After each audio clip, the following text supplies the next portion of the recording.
will you be in a position to advise someone who is willing to pursue LLB to further their studies with LLB? With LLB, I always tell people that it was a mistake I fell in love with. That's only because it's something that I never thought I will see myself doing. It's something that I applied for probably by mistake. I don't even know what I was applying for. But I fell in love the first lecture I was here. So with that being said, I will say that I will encourage anyone. You will encourage anyone to do law, because it's one of the most beautiful things to learn about this country's rights. The country's history, as far as law is related, is a very beautiful history. And I'd love for anyone to learn that. And engage in the process of developing our country through those laws.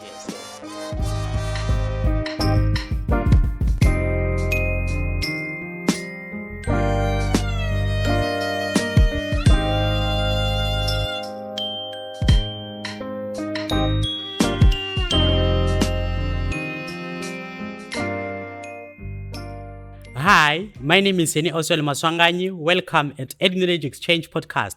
I am your host. With great excitement in studio today, we have none other than Thando.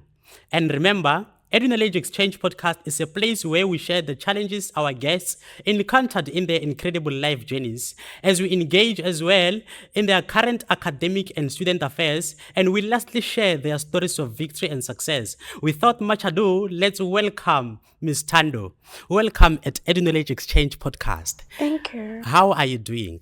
I am good, thank you. How are you? I'm so great. So thank you so much. Can you please introduce yourself to our viewers and listeners? Hello everyone, I am Nomthandazo Thando Mkhonto.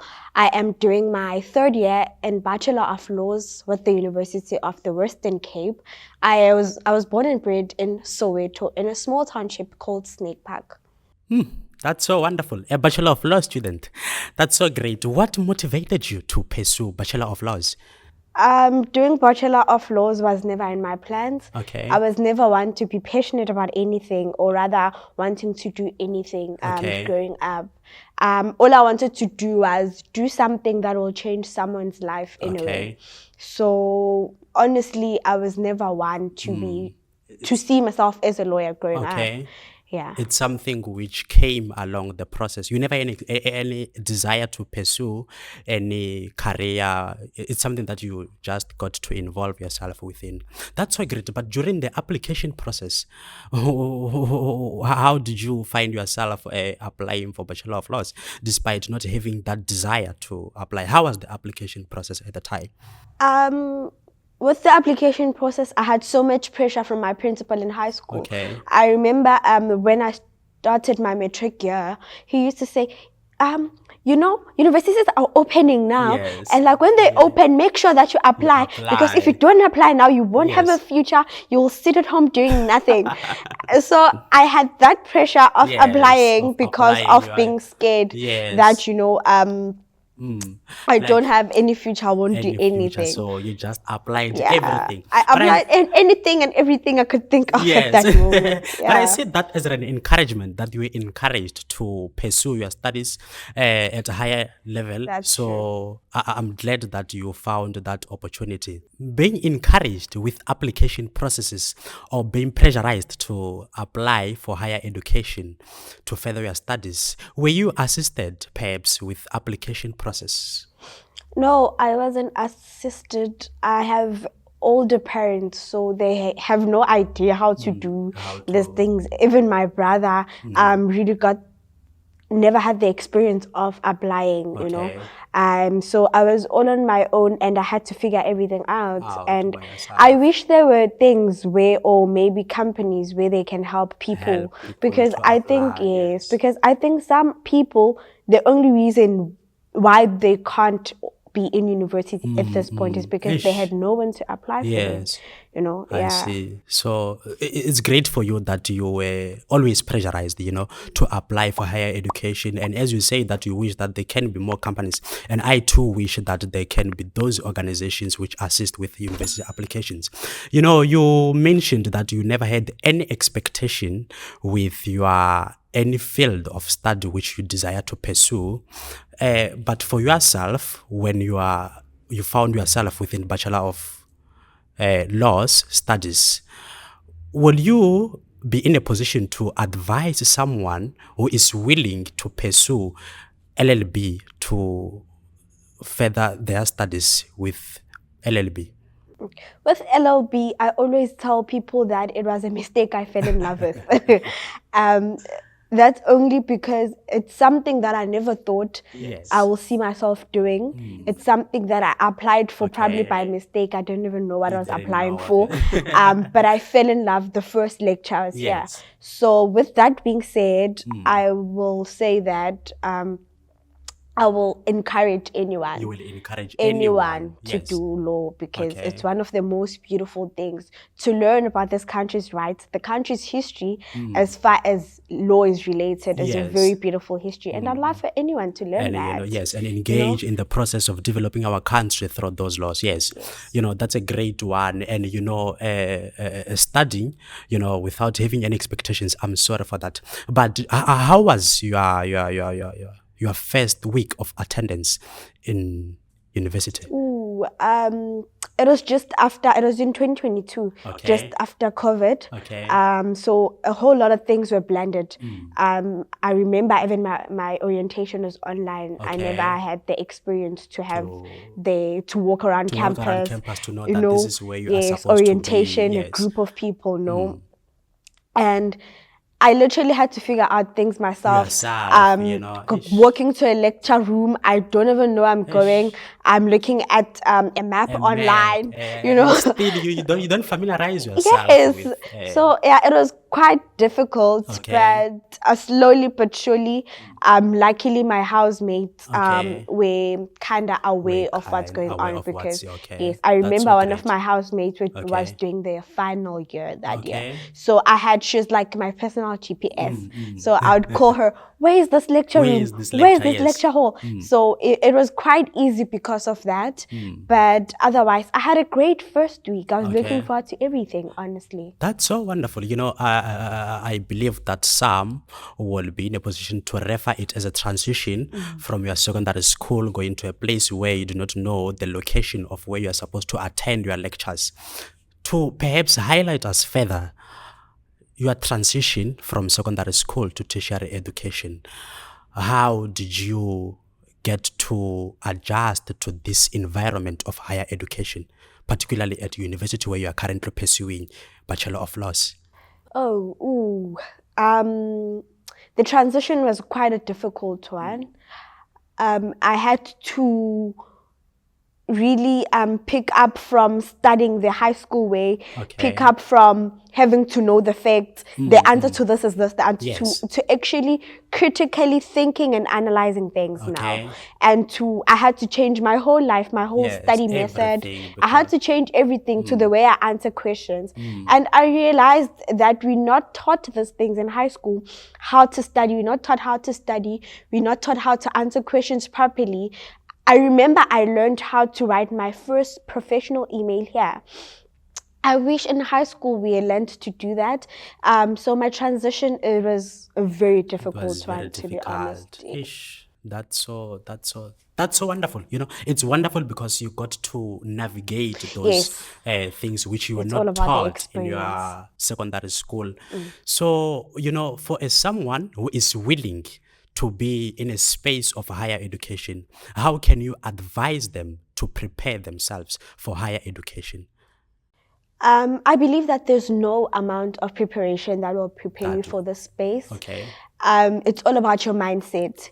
Have a mind whereby that I am stepping into something that I don't know and I am willing to learn. Some people, especially here, we filled with people who are passing very well in high school, who grew up getting educational certificates and all of that. They grew up to actually get used to being academically smart, academically and smart, they get to this place and crash. Okay. Now, because of the hierarchies of smart people, they're Okay. not there, you know, Okay. because there's always going to be a person that is smarter than you. Yes, and you know. sometimes you don't even admit that there's. Yes, so my chat is that you'll never be ready for this. Yes. But get in university with the mindset that I'm ready for anything. I am here to learn. You're you know? to learn, Yeah. yes, to expand your knowledge That's further true. from what you know. You know, it's so great that a higher institution offers us a platform where we get to expand our knowledge That's true. and free ourselves from perhaps human teachings with which we thought that these are just limited to here, but upon arrival at a higher education you find that it's more expanded, more than that you are willing to learn. But as you said, that finding that there is someone who is already ahead of you in terms of thinking. But I don't think, do you get to admit with that? You, of course, I wouldn't admit that, but I can, of course, be in a position to agree. You know, during your time as a first year student to university, did you have any challenge with balancing social life and academic? Ooh, the balance of social and academic life is that I never had a social life. Okay. I was that, you know, if you relate, Okay. but growing up in a township, there's always that girl in a corner house that you only see her when they're going to the once a shop. month. Yes, I am that girl. That Yeah. girl is me. So I never really had a social life. Yes. The only time I got to have friends is school. Okay. So it wasn't that hard to balance or balance. navigate You- through. actually, you- Yeah, so my whole life was all about Was academics. academics, So so- it's Monday to Saturday, school, Sunday, church, Monday, let's start it again. Yeah, it's You know? fortunate for you that Yeah.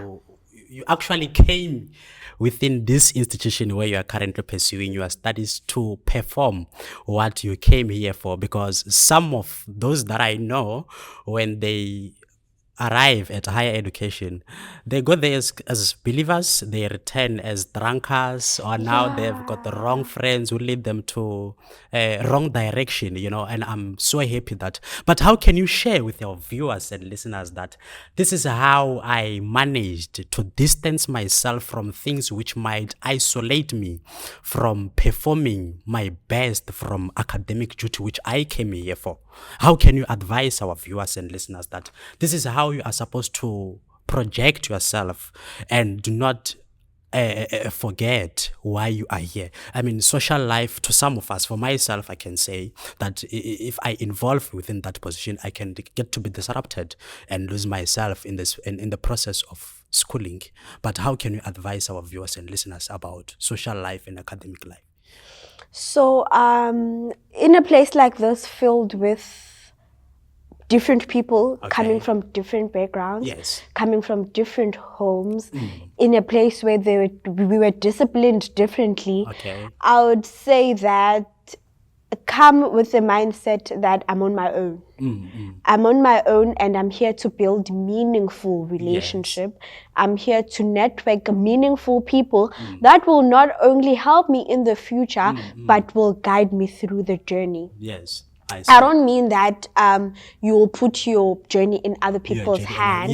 yes, I Yes, see. no. I don't mean that. But I mean that come with a mindset that I am here to grow, but not to destroy myself. To destroy yourself, yes. You must stick to the purpose which you are here for. Okay, that's so wonderful. But being here, you know, sharing with the people whom will be in a position to get an opportunity to watch this podcast, you know, with the experiences that you have gained within higher education, and you here sharing your journey of academic, how do you find this podcast? Is it educational that people will find knowledge about higher education events?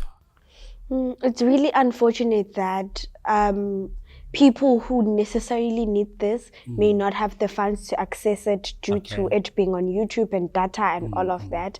It's very unfortunate, but I feel like everyone has to listen to these kind of podcasts because they give a glimpse of what your future might look Okay. like, you know. They give an idea of, okay, I'm in matric now. My application process might look like this. Okay, when I start, my journey might look like this. Of course, we won't paint the whole picture of what it would look like, but it will give you a glimpse, maybe an idea of what would your future look like. And I really wish it can reach as many people as it can. You know, that's so wonderful. And I think that we have a common goal about this podcast. And I find it so meaningful. But, you know, many people will be in a position of desiring to pursue higher education, not knowing what will the university offer for them to feel so accommodated, or perhaps to ask you as part of your experience, do you think the university which you are currently studying at is offering you enough support to pursue your studies? Definitely. One of the things that I admire about this university is that it gives you a plethora of options to choose from when it comes to your opportunities. It gives you many options when it comes to growth. Because they don't just offer you education, there are extracurricular activities you can do, there are sports you can do, there is the leadership programs that you can do. So it's not just you going to varsity to get your degree and come back, but you'll come back with a degree, you'll come back with the opportunities of knowing to find yourself and how you look like when working. So yeah, you know, it's so great to not only come here for the purpose of learning and just write your exams, and with the university, you're thinking that it offers best resources, or it possesses best resources and equipment for you to pursue your Bachelor of Laws within this institution. Does the university have any programs that support mental health? Definitely. I will explain as far as to my knowledge, but you can always search online. Yes. There's an app called WYSA, where you can speak to a real life person, to chat with that person and also talk about how you feel. They will give you that app will give you daily reminders of checking in. So you check in how you feel that day, how did your day look like, and how is your mood and your mental health that day. So it does that every day.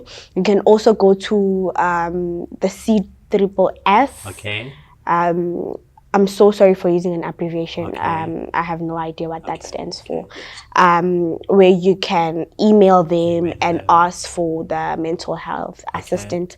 I think they can provide you with a therapist or psychologist, where you can talk to that person and actually they can help you through everything. Let's perhaps again engage with our viewers and listeners, and not forgetting to like, share and comment as to what are your experiences, the challenges which you encountered within your space of university, or what are your expectations if ever you haven't been in a space of higher education. And here is a question that I would like you perhaps to respond to. If you are a student or a graduate, which moment do you recall where you were suffering? Perhaps you had an academic depression and you never found any support, or you were never knowledgeable about programs which may assist with mental health. How did you find yourself navigating that situation? We'll hear from the comments, and thank you so much. But last question in conclusion, can I ask you, do you feel that university, this where you are performing, where you are currently pursuing your career, do you feel any sense of belonging within the institution? Definitely, I do. I do feel a sense of belonging, because remember I said that law was the mistake I fell in love with, and I can't wait to spread my wings and actually practice what I learned here. I feel definitely like I belong. That's so wonderful, and thank you so much for being with us, sharing your experience, the challenges and the victories which you got to succeed on your space of education. we trust that this knowledge which you have shared with us will be meaningful to our viewers and listeners. You heard for yourself. Stick around with us as you continue to like, share, and comment. And remember that we upload each and every week Thursdays. As we continue to share, learn, and engage, stay with us and stay tuned.